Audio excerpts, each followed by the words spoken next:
the driver of a New York commuter train that derailed, killing 4, told officials he was in a daze moments before the crash. Local media report, William Rockefeller, 43, lost focus but tried to apply the brakes when he noticed the train's high speed, law enforcement sources told U.S. media. The Metro North train was traveling at nearly 3 times the speed limit on a bend when it jumped the tracks. Investigators caution it will take weeks to determine the crash's cause. Mr. Rockefeller is very traumatized and had not slept in 24 hours, Anthony Bottalico, the general chairman of the Drivers' Labor Union, said on Monday. He's devastated by the loss of life, by the injuries to the passengers and his fellow crew members, and he's extremely upset about all of it, he said. Mr. Rockefeller, who has never been disciplined for job performance as train driver, has retained a defense lawyer for his interviews with crash investigators, Mr. Bottalico said. A spokesman for the National Transportation Safety Board,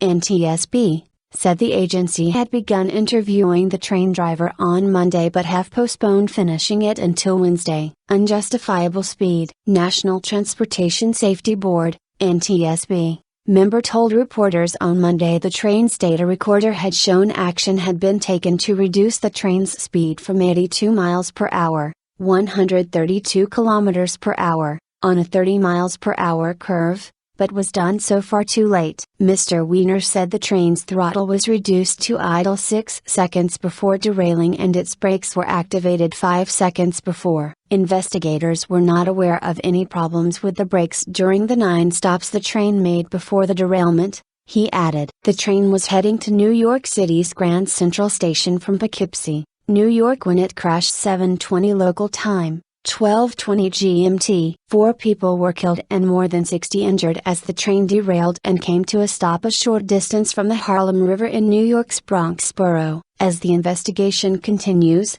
New York Governor Andrew Cuomo ordered the Metropolitan Transportation Authority, which runs Metro North, to make sure all employees have safety briefings. Mr. Cuomo also said officials at the agency must ensure the driver is disciplined in an appropriate way. There's such a gross deviation from the norm. That amount of speed is certainly unjustifiable. The speed limit for the straightaway north of the curve was 70 miles per hour. Connecticut Governor Daniel Malloy has asked the train service provide an action plan on safety following the accident. The commuter train runs lines to New York City in both states. Meanwhile, Mr. Bottalico said he was confident the investigation would reveal there was no criminal intent.